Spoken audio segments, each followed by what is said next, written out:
Let me take you to someplace. I mean, I think kind of entertaining. Michelle Obama has a podcast. Who knew? She does it with her brother. Who knew? It's I mean, it's a podcast with two brothers, right? And they wanted to address the rumors that they're getting a divorce, and this thing seems so staged. I want you to listen to this awkward exchange on the podcast. Cut one, please. Wait, you guys like each other? Oh yeah, really, huh? That's so the nice. rumor mill. It's my husband, y'all. She took me back. Now don't start. I can't. It was touch and go for a while. It's so nice to have you both in the same room together. I know, because when we aren't, folks think we're divorced. There hasn't been one moment in our marriage where I thought about quitting my man. And we've had some really hard times. So we have had a lot of fun times, a lot of adventures, and I have become a better person because of the man I'm married to. Okay, don't make me cry now. Right at the beginning of the show. I believed her. Now this is just so hokey. Start tearing up now. And welcome to IMO. Don't necessarily believe that's on IMO. Get you all teared up. See, but this is why I can't talk. See, you can take the hard stuff, but when I start talking about the sweet stuff, you're like, stop, no, I can't do it. I love it. I'm enjoying it. But thank you, honey, for being on our show. Thanks for making the time. We got, that's you guys great. are doing we good. got a great Of course I've been listening. Doing good. What?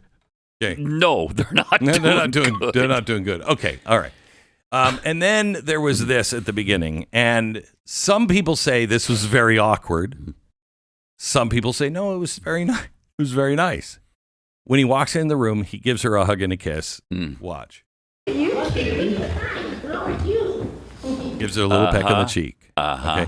Does that look like they're totally into each other? Well, I give my wife a peck on the cheek occasionally if she walks into a room. If she walks into a room, if you haven't seen her in months, and it seems like they haven't. Okay, all right. Well, that's would you kiss her on the cheek? No, Probably it's not. a little different. It's a little. That would be a little different, but I wouldn't make our first, seeing of each other on television either. Yeah, right. So that's true. That is true. But in listening to the staff talk about this, and they were like, it was a really uncomfortable.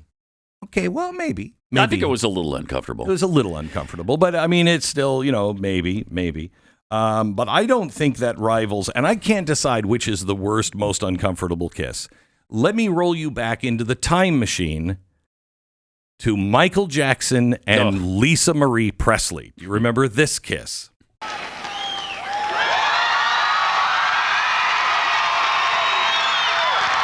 And he turns immediately away from the camera because he's like, he was about to vomit. Yeah. It was so awkward. When that happened, all of us went, oh my gosh, he has only kissed little boys. What are we doing?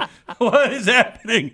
He doesn't like women. What is happening? Okay. Yeah. And then there's the other one that sticks out in my mind and I'm not sure which is worse, the Lisa Marie or the Tipper and Al Gore. The kiss. The famous exchange during the 2000 Democratic presidential convention was to some lovely, to others icky. That's an ABC reporter. To some lovely, others icky. And it really was. And it was, I believe his global warming stuff more than that kiss. And you know where I stand on global warming. Yeah. That was the most awkward kiss, I think, ever on television. Yeah. It was pretty bad. Yeah. Pretty bad. Yeah. So when people who are, these youngsters these days, they look at Barack and Michelle and go, that was an awkward kiss. Don't even start with, we know when we were kids, we knew what awkward kisses were like. Well, the other awkward thing about that is she claims that there hasn't been one moment in their marriage where she has considered really leaving him. Yeah. She just said a while ago, I don't know, a month, within a year ago, she hated his guts for 10 years. She hated him for 10 years. That doesn't mean that you're going to give up. It does. I guess not. I guess not. Maybe you enjoy being miserable. I don't know. I have to tell you the truth. My grandmother, when I got a divorce, it just busted me up forever. I call her up and I said, on my first marriage, Grandma, we're getting a divorce. And my sweet little 80-year-old grandmother, who never said a bad thing in her life, said, "Excuse me?" And I said, What?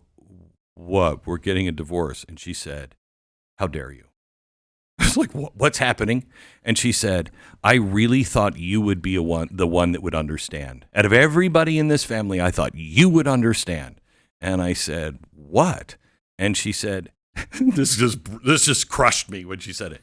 "Do you think your grandfather and I liked each other all those years?" I was like, well, wow. Yeah, kind of. And she said, "We loved each other, but we didn't always like each other. And there were times that we were so mad at each other. Mm-hmm. But we knew one thing. Marriage lasts until death." Did she know your first wife? Okay, all right. That's just not necessary.